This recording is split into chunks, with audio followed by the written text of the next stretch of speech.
پھر حاضرانہ اس کے ساتھ مکالمہ ہوتا ہے کہ زید میں تیرا تابعدار، خطاب شروع ہو گیا۔ اللہ جل شانہ کے تذکرہ ہوا، الحمدللہ رب العالمین، تمام تعریفیں اللہ کے لیے ہیں، عالمین کا رب، رحمان رحیم، قیامت کے دن کا مالک۔ اب فرمایا ایاک نعبد، اے اللہ ہم آپ ہی کی عبادت کرتے ہیں اور کرتے رہیں گے، وَإِيَّاكَ نَسْتَعِينُ، اور ہم خاص آپ ہی سے مدد چاہتے ہیں اور چاہتے رہیں گے۔ اهْدِنَا الصِّرَاطَ الْمُسْتَقِيمَ، اے اللہ ہمیں سیدھی راہ دکھائیے، سیدھی راہ چلائیے۔ علماء کرام نے دو معنی کیے، ایک معنی ہے اراۃ الطریق کا اور ایک معنی ہے ایصال الی المطلوب کا۔ اراۃ الطریق کا معنی کیا ہے؟ مثلا کوئی آدمی آئے اور اڈے میں، ہمارے اڈے میں کسی سے پوچھے کہ تعلیم القرآن مدرسہ کہاں ہے، وہاں کوئی بھلا آدمی انہیں یہ کہہ دے کہ یوں جاؤ پھر یوں جاؤ پھر یوں جاؤ، سیدھے پہنچ جاؤ گے مدرسے کے پاس، یعنی اسے بتا دے، الفاظ سے بتا دے، اسے کہتے ہیں اراۃ الطریق، رستہ دکھانا۔ دوسرا وہ بھلا آدمی ہوگا جو اسے کہے گا کہ تو مسافر ہے، تجھے کیا تکلیف دینی، آؤ، اسے اپنے ساتھ چلا کے لائے اور مدرسے کے دروازے پہ کھڑا کر کے کہے یہ تعلیم القرآن مدرسہ ہے۔ اسے کہتے ہیں ایصال الی المطلوب، مطلوب تک پہنچانا۔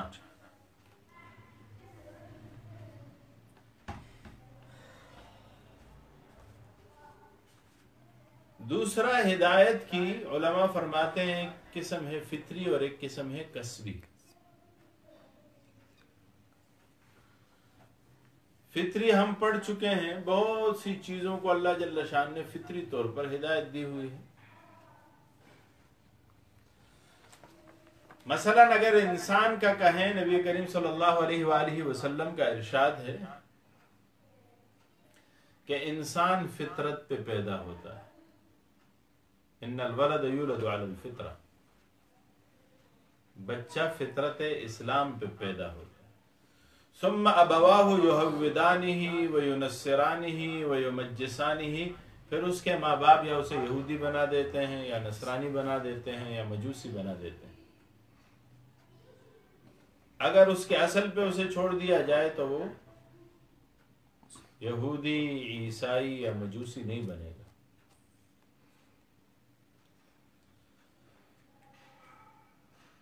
اسی طرح فطرت میں ہر چیز میں جو رحم ہے، کرم ہے، مہربانی ہے، اولاد سے محبت ہے، حیوانات میں، ہر چیز میں فطرتاً یہ موجود ہے۔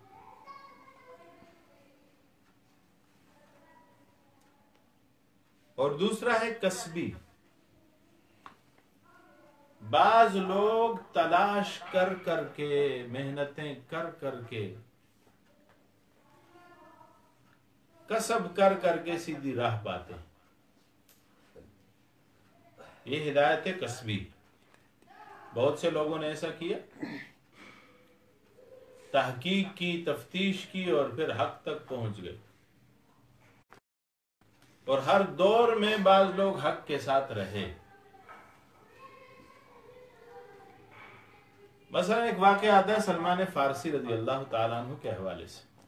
ہمارے استاد صاحب کہا کرتے تھے، شیخ حسن جان صاحب شہید اسلام رحمۃ اللہ علیہ، کہ حضرت سلمان فارسی رضی اللہ تعالیٰ عنہ مجوسیوں کے گھر میں پیدا ہوئے، یعنی ان کے والدین مجوسی تھے۔ وہ آگ کو پوجتے تھے، انہیں آگ کی پوجا پسند نہیں تھی۔ ان کے خیال میں یہ بات تھی کہ یہ صحیح نہیں ہے، اور انہیں یہ نہیں پتا تھا کہ صحیح کیا ہے۔ وہ باہر نکلتے تھے تو ایک یہودی راہب، ایک یہودی عالم انہیں ملا، اور اس کے پاس تورات کا نسخہ تھا۔ یہ اس کے پاس جا کے بیٹھ گیا، اسے کہا یہ کیا ہے، اس نے اسے بتایا کہ اس کے ساتھ ہو لیا اور کتاب پڑھتا رہا، اس کی تعلیمات پہ عمل کرتا رہا، یعنی یہودی ہو گیا۔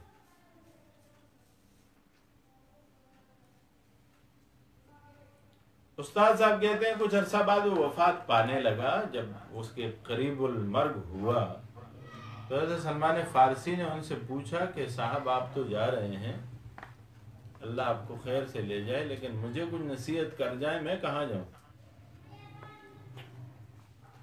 انہیں ایک اور عالم کا پتہ بتایا، وہ وہاں چلے گئے۔ ان کے موت کا وقت آیا تو انہوں نے کہا کہ پھر ان سے پوچھا، انہوں نے کہا کہ فلاں جگہ پہ یہودیوں میں تو کوئی ایسا آدمی نہیں ہے، عیسائیت کا دور آ چکا تھا، فرمایا کہ وہاں جاؤ، عیسیٰ علیہ السلام، عیسائیوں کا فلاں عالم ہے، اس کے پاس جاؤ۔ فرمایا اس کے پاس چلے گئے تو اس کے پاس رہے کچھ عرصہ، دین عیسائیت اختیار کر لیا، پھر وہ وفات پانے لگے۔ ایک قول ہے کہ انہوں نے ایک اور کے پاس بھیجا، اور ایک قول ہے کہ نہیں، انہوں نے کہا کہ آپ جناب رسول اللہ صلی اللہ علیہ وسلم آپ مدینہ منورہ جاؤ، مدینہ منورہ پہنچو، وہاں نبی آخر الزمان آئیں گے، ہماری کتابوں میں ان کا ذکر ملتا ہے، ان کی مصاحبت اختیار کرو۔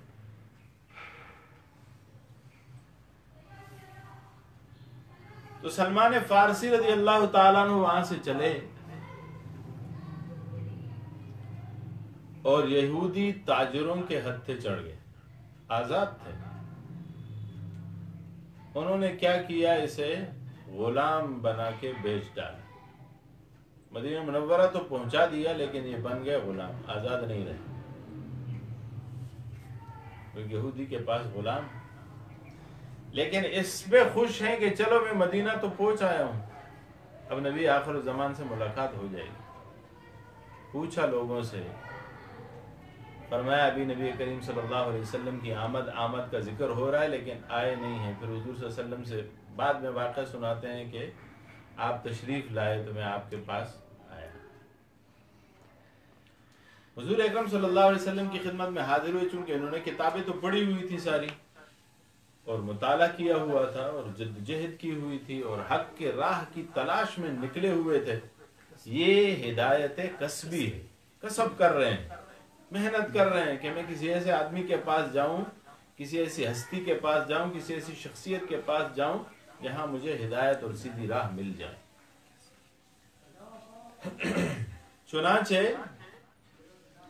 نبی کریم صلی اللہ علیہ وآلہ وسلم کی خدمت میں حاضر ہوئے تو حضور اکرم صلی اللہ علیہ وسلم کی علامات جو باقی آسمانی کتابوں میں موجود تھیں، ان علامات کا سہارا لے کے حضور صلی اللہ علیہ وسلم کو جانچنے لگے۔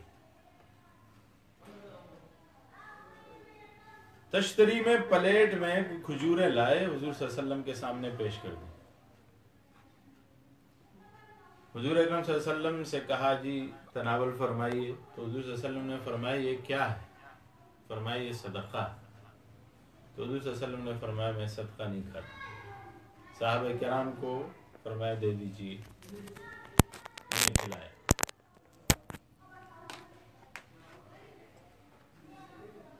اگلے دن واپس گئے اس دن، اور اگلے دن پھر آئے اور پھر ایک پلیٹ میں لائے کھجوریں۔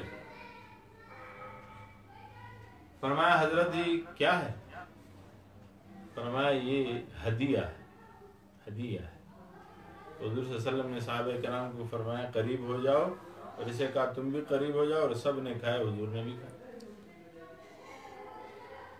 دو علامتیں پوری ہو گئیں۔ اس کے کتاب میں لکھا ہوا تھا کہ پیغمبر صدقہ نہیں کھائے گا، ہدیہ کھائے گا، اور تیسری علامت کہ اس کے پشت پر ختم نبوت کی مہر ہو۔ تب اس نے حضور صلی اللہ علیہ وآلہ وسلم سے کہا کہ اللہ کے محبوب پیغمبر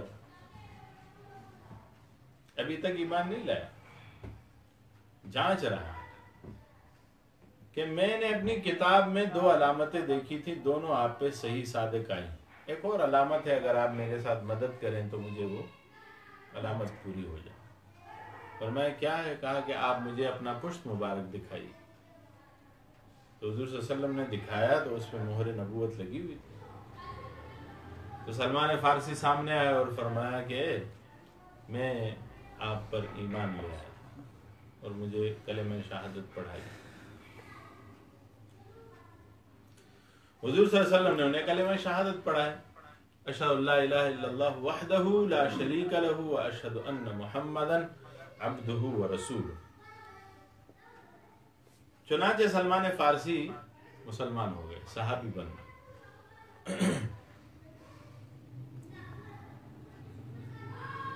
اب جب ان کے مالک کو پتہ چلا تو بڑا ظالم تھا، یہودی تھا، تو اس نے ان کے ساتھ زیادتی کرنا شروع کر دی۔ اچھا تو مسلمان ہو گیا، تو حضور صلی اللہ علیہ وسلم کے پاس جاتا ہے، اس سے کے پاس بیٹھتا ہے، وہ ہماری کتابوں کا انکار کر رہا ہے، ہمارے دین کو منسوخ کہہ رہا ہے، تم اس کی بات کو مانتے جا رہے ہو۔ اس نے کہا وہ حق پیغمبر ہے، سچ پیغمبر ہے۔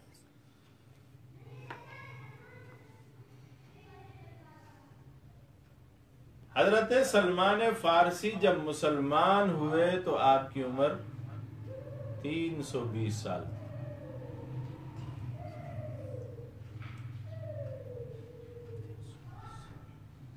320 سال میں انہوں نے کتنے کتنے لوگوں سے ملاقاتیں کی، اور بوڑھے ضعیف ہو چکے ہیں۔ اس کے بعد انہوں نے قرآن پڑھا ہے۔ آج لوگ جو 20-30 سال کے ہو جاتے ہیں کہتے ہیں ہمارا ٹائم نکل گیا ہے، ہم کیا قرآن پڑھیں گے؟ جو پڑھتا ہے اس کا ٹائم کبھی نہیں نکلتا، اور جب جو نہیں پڑھتا اس کا ٹائم آتا ہی نہیں، اس کا ٹائم آتا نہیں ہے تو نکلے کہاں سے؟ قرآن پڑھنے کے لیے کوئی ٹائم نہیں ہے۔ اللہ فرماتے ہیں کہ ہم نے قرآن کو تمہارے لیے آسان بنایا۔ وَلَقَدْ يَسَّرْنَا الْقُرْآنَ لِلذِّكْرِ فَهَلْ مِن مُدَّكِرٍ۔ کوئی ہے نصیحت پکڑنے والا؟ ہم نے تو اسے بہت آسان بنایا ہے۔ خیر،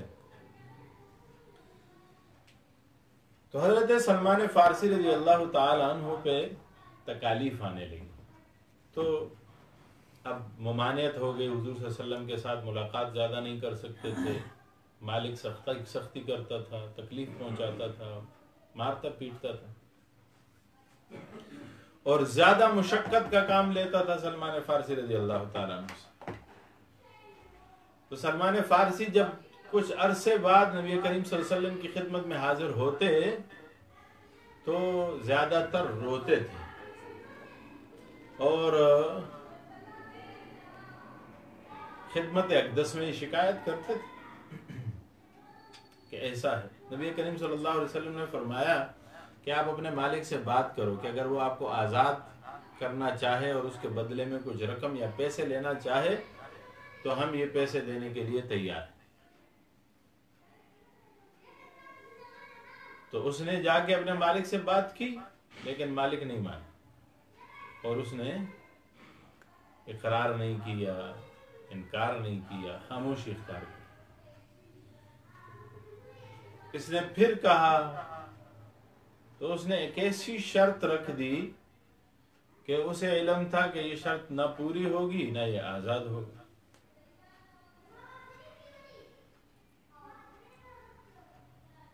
اور وہ شرط کیا تھی کہ ایسا کرو کہ تم 300 درخت لگاؤ کھجور کے،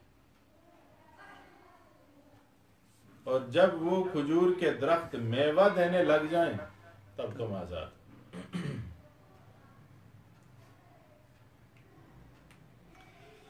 نبی کریم صلی اللہ علیہ وآلہ وسلم کے معجزات میں اس کا ذکر ہے، بلکہ اس سے بڑھ کر ایک واقعہ میں آپ کے سامنے رکھوں گا، وہ بھی کھجور کے درخت کے حوالے سے ہی۔ سلمان فارسی رضی اللہ تعالی عنہ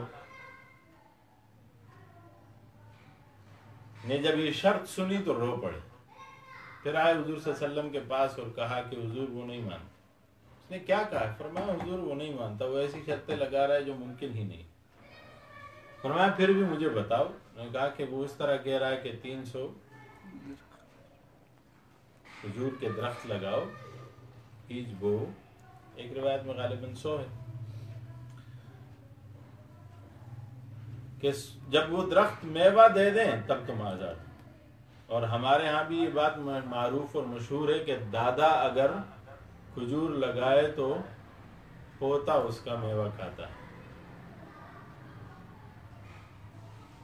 یعنی ایک نسل بیچ میں گزر جاتی ہے۔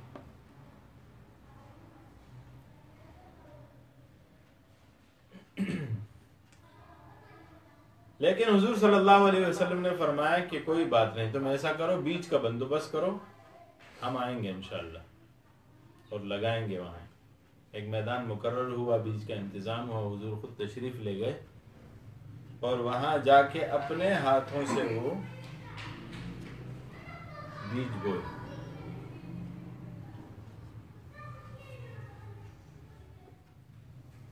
ایک سال جب گزر گیا تو وہ بیج پودا اور پھر درخت بن گئے، اور پھر انہوں نے اسی سال میں میوہ بھی دیا۔ تو یہ بڑا خوش تھا سلمان فارسی کے، بس میں آزاد ہو رہا ہوں، پھر اب تو میں حضور صلی اللہ علیہ وسلم کی محفل میں بیٹھا رہوں گا۔ خوش تھا وہ، آیا حضور صلی اللہ علیہ وسلم کو بتایا، اپنے مالک کو جا کے بتایا کہ آج سے میں آزاد ہوں۔ اس نے کہا صبر کرو، کیسے آزاد؟ چلو جاتے ہیں وہاں باغ پہ، گنتے ہیں جتنے درخت میں نے بتائے تھے اتنے درخت ہیں یا نہیں ہیں۔ ہمارے استاد صاحب کہتے ہیں کہ اس نے ایک ایک درخت گنا، جب درخت گنے تو ایک درخت کم تھا۔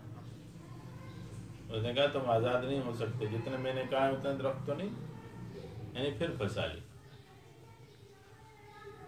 حضرت سلمان فارسی رضی اللہ تعالیٰ پھر روتے ہوئے حضور صلی اللہ علیہ وسلم کے پاس آ گئے کہ حضور ایسا ہو گیا۔ تو حضور صلی اللہ علیہ وسلم کی محفل میں صحابہ کرام رضوان اللہ علیہم اجمعین بیٹھے ہوئے تھے۔ حضرت علی رضی اللہ تعالیٰ عنہ مسکرا رہے تھے۔ حضور صلی اللہ علیہ وسلم نے پوچھا علی تم کیوں مسکرا رہے؟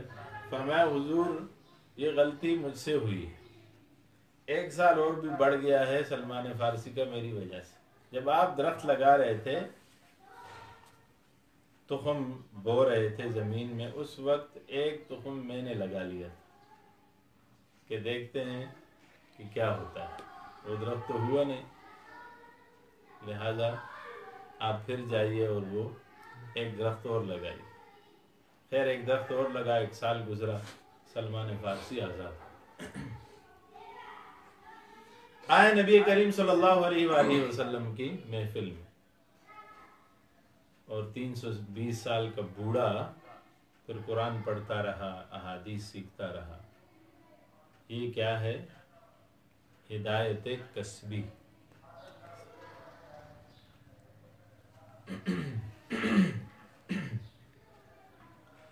بعد میں ذکر ہے، چونکہ فارس کے تھے، فرمایا کرتے آفاقہا گردیدم عمر بسا وردیدم بسیار خوبا دیدم لیکن تو چیز دیگری۔ امام الانبیاء شافع روز جزا محبوب کبریا جناب محمد مصطفیٰ صلی اللہ علیہ وآلہ وسلم سے کہتے آفاقہا، میں نے سارا جہان دیکھا ہے، مشرق سے مغرب، شمال سے جنوب تک۔ بسیار عمر بسا ورزیدام، کتنی زندگی گزار دی، 300 سال تھوڑی زندگی تھوڑی۔ بسیار خوبا دیدم، بہت خوبصورت خوبصورت لوگ میں نے دیکھے ہیں، بہت اچھے اچھے لوگ دیکھے ہیں، بڑے بڑے عالم دیکھے ہیں۔ بسیار خوبا دیدم لیکن تو چیز دیگری، تو کوئی عجیب چیز ہے، تیری طرح کسی کو نہیں دیکھا، کسی کو نہیں پایا۔ اسی وجہ سے تو کہتے ہیں نا حضرت حسان بن ثابت وَأَحْسَنُ مِنْكَ لَمْ تَرَ قَطُّ عَيْنِي وَأَجْمَلُ مِنْكَ لَمْ تَلِدِ النِّسَاءُ وَأَحْسَنُ مِنْكَ، تم سے بہترین تو میری آنکھ نے نہیں دیکھا، کسی عورت نے تمہاری طرح خوبصورت و جمیل بچہ پیدا ہی نہیں کیا، جنا ہی نہیں ہے، تو کیسے کوئی دیکھے؟ خلقت مبرأ من کل عیب، آپ کو ہر عیب سے پاک پیدا کیا گیا، کأنک قد خلقت کما تشاء، گویا کہ آپ کو ایسا پیدا کیا گیا جس طرح آپ چاہتے تھے۔ آج کا نوجوان جب کھڑا ہوتا ہے نا اس کے سامنے قد آدم آئینہ کے سامنے، یعنی اس کی پوری شکل اور قد اور سارا بدن اس میں دکھائی دے رہا ہوتا ہے، اس کے سامنے کھڑے ہو کر اپنے آپ کو دیکھتا ہے تو کہتا ہے میں یوں ہوتا تو یوں ہونا چاہیے تھا، ادھر سے یوں ہونا چاہیے تھا، پھر بڑا پرفیکٹ ہوتا۔ تو حضرت حسان بن ثابت کہتے ہیں کہ اللہ کے محبوب پیغمبر آپ کو ایسے بنایا گیا گویا کہ آپ کسی آئینے کے سامنے کھڑے ہیں۔ تخیل میں چلے جائیے شاعر کے، گویا کسی آئینے کے سامنے کھڑے ہیں اور آپ کہتے ہیں میری پلکیں یوں ہونی چاہیے تھیں، اللہ نے اس طرح بنایا، آنکھیں یوں ہونی چاہیے تھی، اللہ نے اس طرح بنا دی، سر یوں ہونا چاہیے تھا، اللہ نے اس طرح بنا دی، قد اتنا ہونا چاہیے تھا، اللہ نے اس طرح بنا دی۔ نبی کریم صلی اللہ علیہ وسلم کے معجزات میں سلمان فارسی کے جس معجزے کا ذکر ہے اس کے ساتھ ایک اور معجزہ بھی ملتا ہے۔ ایک شرارتی یہودی تھا،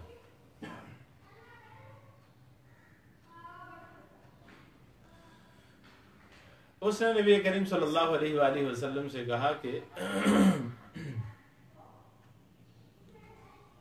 آپ کی بات میں مان لوں گا اگر آپ رات کو تخم لگائیں اور صبح کو درخت میوہ دے دیں۔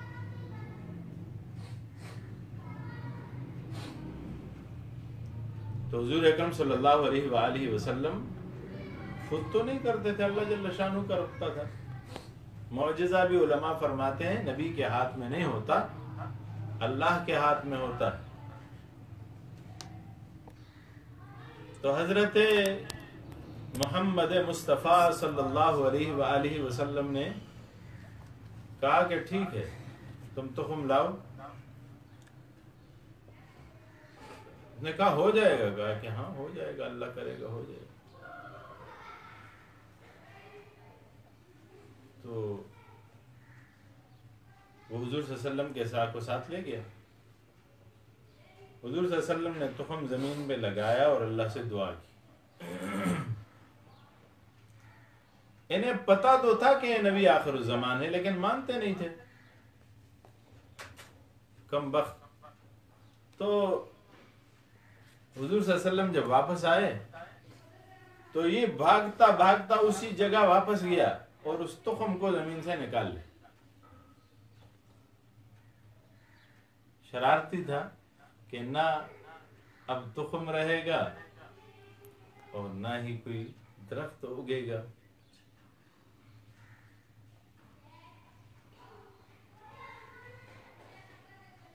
اس طرح مقولہ ہے نا کہ بانس نہ رہے تو بانسری کہاں بجے گی۔ تو یہ بڑا خوش آرام اور اطمینان کے ساتھ گھر کو چلا گیا اور کہتا ہے صبح دیکھنا مسلمانوں کا جو پیغمبر ہے نا اسے صبح ناکامی ہو، میں لوگوں کے سامنے پھر اسے کہوں گا کہ تو ویسے نعوذ باللہ جھوٹ بولتا ہے۔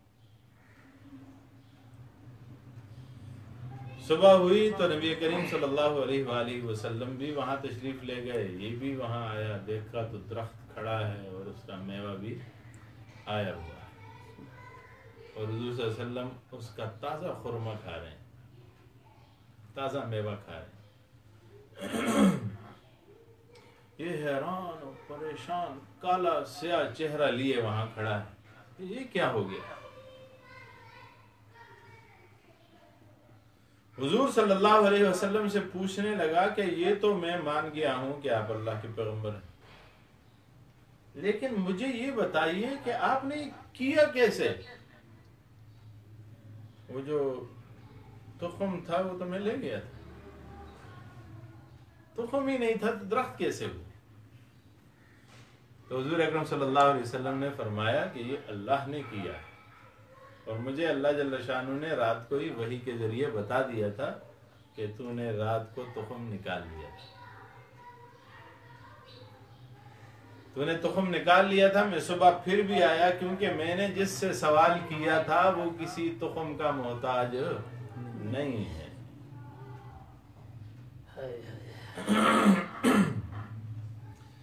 فرمایا اہدنا الصراط المستقیم، مجھے ہدایت کیجئے سیدھے رستے کی، مجھے سیدھی راہ دکھائیے، سیدھی راہ چلائیے۔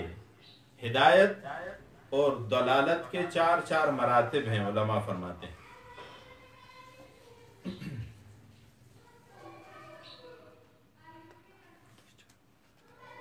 گمراہی کے بھی 4 مراتب اور ہدایت کے بھی 4 مراتب۔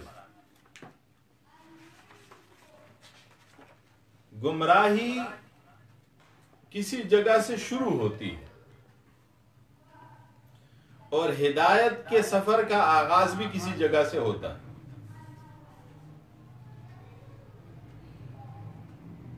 اور یہ دونوں ایک دوسرے کے مقابل ہیں۔ سمجھیے ہدایت کے 4 مراتب ہیں۔ پہلا مرتبہ ہے انابت، مائل ہونا۔ کوئی آدمی دین کی طرف، شریعت کی طرف، اللہ کی طرف، اللہ کے رسول کی طرف، قرآن کی طرف، مذہب کی طرف، اہل مذہب کی طرف مائل ہو رہا ہے تو سمجھیے وہ ہدایت کے رستے پہ جا رہا ہے۔ دوسرا مرتبہ ہے ہدایت، انابت ہوگی تو ہدایت ملے گی۔ تیسرا مرتبہ ہے استقامت، اور چوتھا مرتبہ ہے ربط القلب، دلوں کا جڑ جانا۔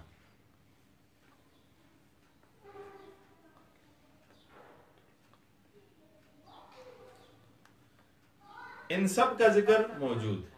وَيَهْدِي إِلَيْهِ مَن يُنِيبُ، ہدایت وہ پاتا ہے جو انابت رکھتا ہے۔ انابت کہتے ہیں میلان۔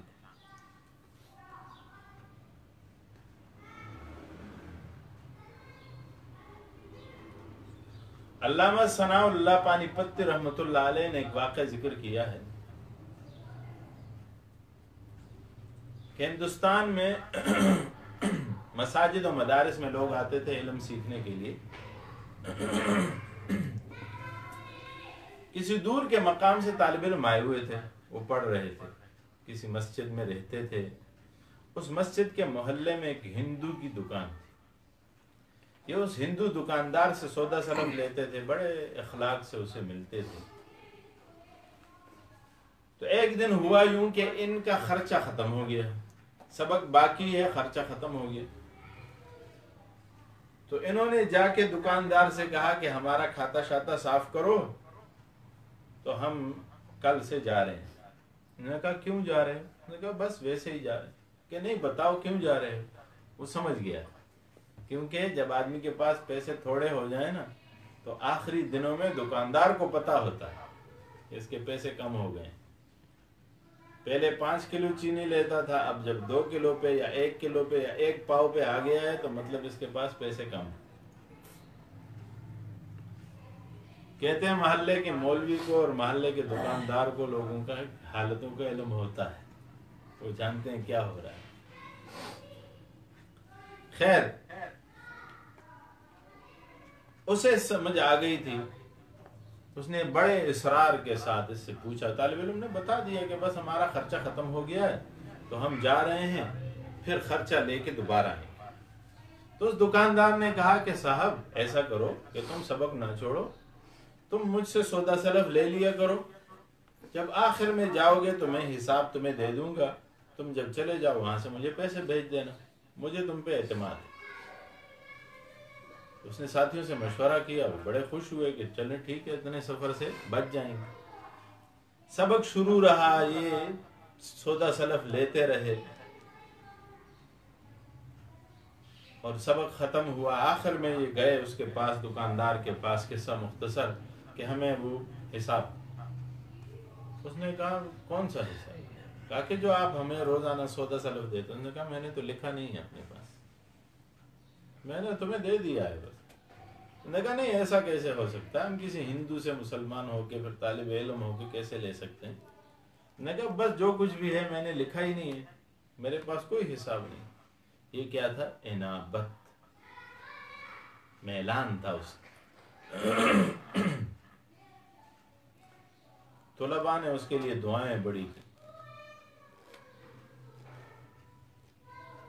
ہمارے والد صاحب رحمۃ اللہ علیہ کہا کرتے تھے کہ ہر طالب علم اللہ کا ولی ہوتا ہے۔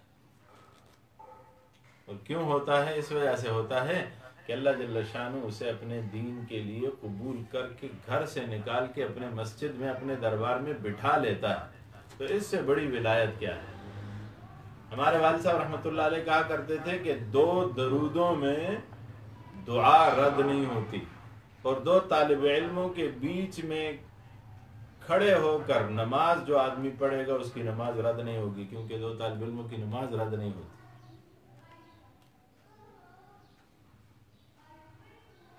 خیر، تو یہ اللہ کے ولی تھے، انہوں نے اللہ کو پکارا کہ اللہ اس نے ہم پہ احسان کیا، مان بھی نہیں رہا۔ انہوں نے بڑا زور زبردستی کی، اس نے نہیں مانا، وہ چلے گئے اس کے لیے دعائیں کرتے کرتے۔ اس انابت کے بعد اب اس کا دل کھلنا اور ہدایت آ جانی۔ استاد صاحب نے انہوں نے ذکر کیا تفسیر میں کہ کچھ عرصہ گزرا تو یہ طالب علم جو تھے سب کے سب حج میں موجود تھے، بیت اللہ کا طواف کر رہے تھے۔ انہوں نے اس آدمی کو دیکھا، اس ہندو کو کہ طواف کر رہا ہے۔ تو طالب علموں کی عادت جس طرح ہوتی ہے کہ یہ وہ فلاں، دیکھو یہ فلاں آدمی نہیں ہے۔ اس نے کہا یار یہ کوئی اور ہوگا، وہ تو ہندو ہے، ہندو کا کیا کام ہے کعبے سے؟ دوسرے نے کہا نہیں یار مسلمان بھی تو ہو سکتا ہے۔ تیسرے نے کہا جھگڑتے کیوں ہیں، چلیں چلتے ہیں پوچھتے ہیں اس سے۔ گئے اس کے پاس، پوچھا کہ آپ ہندوستان سے ہیں؟ کہا کہ ہاں۔ کہ ہندوستان کے فلاں شہر سے؟ کہا کہ ہاں۔ فلاں محلے سے؟ کہا کہ ہاں۔ فلاں محلے کے آپ فلاں آدمی ہیں؟ کہا کہ ہاں۔ کہا کہ آپ تو ہندو نہیں تھے؟ کہا کہ میں ہندو تھا، اور میں آپ کو جانتا ہوں، آپ سارے وہ طالب علم ہیں جو ہماری مسجد میں سبق پڑھتے تھے۔ جس رات آپ الگ ہوئے اور چلے گئے، آپ نے مجھے آپ سے ایک مؤانست و محبت ہو گئی تھی، اس مودت و محبت نے مجھے بہت رلایا اس دن کہ آپ جا رہے ہیں۔ تو میں اسی حالت میں رات کو سویا اور میں نے خواب میں جناب رسول اللہ صلی اللہ علیہ وسلم کو دیکھا کہ حضور اکرم صلی اللہ علیہ وآلہ وسلم نے میرے سر کو اپنی جھولی میں لے رکھا ہے اور مجھے کہہ رہے ہیں آ جاؤ میرے پاس۔ میں صبح اٹھا تو حیران و پریشان کہ یہ میں نے کیا دیکھ لیا۔ صبح ہوئی تو میں نے اپنی بیوی کو ایک خواب سنا، تو بیوی نے قسم اٹھا کے کہا کہ اسی طرح خواب میں نے بھی رات کو دیکھا۔ ہم گئے امام مسجد کے پاس کہ آپ ہمیں اس کی تعبیر بتائیں، یہ خواب کیا ہے؟ انہوں نے کہا کہ یہ تو آپ کو دعوت ہے سیدھی سیدھی اسلام کے آغوش میں آنے کی۔ تو کہتے ہیں بس ہماری دل کی دنیا بدل گئی اور ہم گھرانے کے 17 لوگ مسلمان ہو کے آئے، مسلمان بھی ہوئے اور اللہ نے توفیق دی، ہم بیت اللہ کی حاضری میں آئے۔ میں عرض کر رہا تھا کہ انابت کے بعد وَيَهْدِي إِلَيْهِ مَن يُنِيبُ، جو انابت کرے گا اسے۔ ہمارے ہزارہ میں ضلع بٹگرام کا واقعہ ہے۔ بٹگرام شہر میں ایک سکھ رہتا ہے۔ رمضان کے مہینے میں بازار میں چونکہ کھانے پینے کی تو ظاہر پابندی ہوتی ہے، تو اس سکھ نے اپنے بچوں کو سمجھایا ہوا تھا کہ سکھ ہے اور حکیم ہے، کہا کہ اپنے بچوں کو سمجھایا ہوا تھا کہ رمضان میں جو مسلمان ہیں ان کا خیال رکھنا ہے، ان کے سامنے کھانا نہیں کھانا۔ بچوں کو سمجھایا ہوا تھا کہ ان کا دن کو روزہ ہوتا ہے، پھر ان کی دل آزاری ہوتی ہے۔ یہ کیا تھا؟ انابت۔ اس نے دیکھا اپنے بیٹے کو کہ وہ بازار میں رمضان کے وقت فروٹ کھا رہا ہے، کیلے کھا رہا ہے۔ یہ دکان سے نکلا اور بھاگ کے گیا اور بازار میں اسے پکڑا اور تھپڑ لگایا اور گھسیٹتا ہوا گھر لے گیا اور کیلا اور جو فروٹ اس کے پاس تھے پھینک دی۔ بہت غصہ ہوا یہ اب تھا انابت کی انتہا. کیوں ایسا کر رہا ہے؟ لوگوں نے کہا، مسلمانوں نے جو بازار میں، کوئی بات نہیں، کیا کر رہے ہو، چھوڑ دو، خیر ہے، بچہ ہی تو ہے، کھا لیا تو کیا ہوا. نے کہا نہیں، اس نے مسلمانوں کے اس عظیم فریضے کی توہین کی ہے.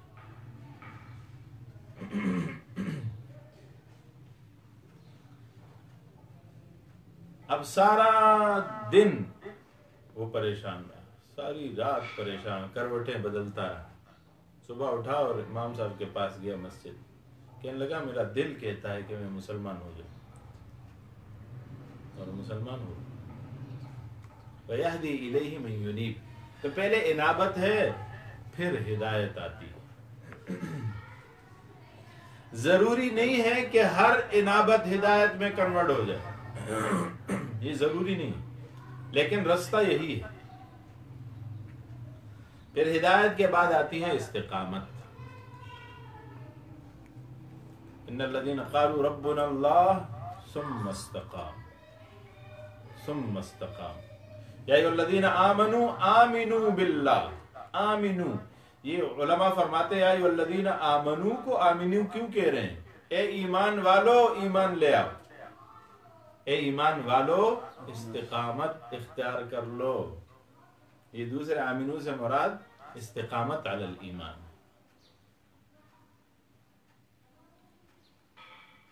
اور تیسرا ہے ربط القلب. پھر استقامت جب اپنے انتہا کو پہنچتی ہے تو مسلمانوں کے دل ایک دوسرے کے ساتھ مربوط ہو جاتے ہیں. سورہ کہف میں اللہ جل شانہ فرماتے ہیں، دیکھیے اصحاب کہف کا واقعہ ذکر کرتے ہوئے،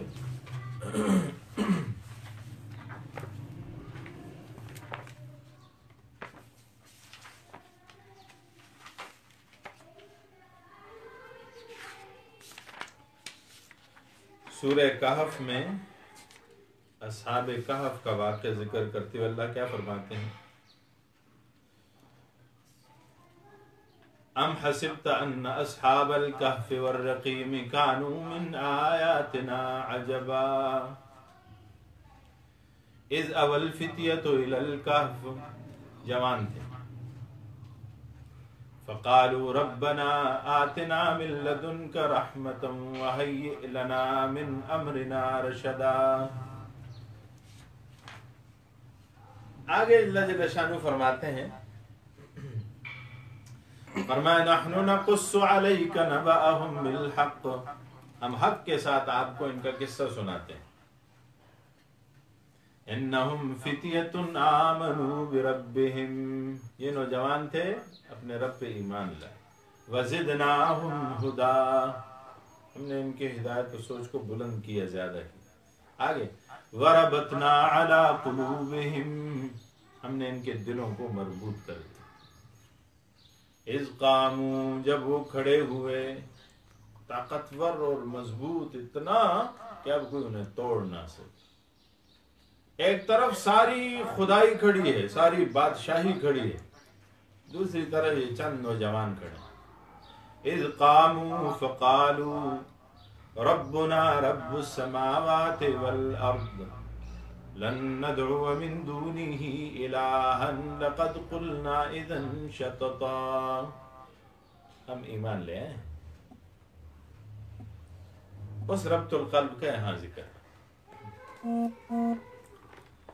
تو ہدایت کے 4 مراتب ہیں، انابت، پھر ہدایت، پھر استقامت، اور پھر ربط القلب.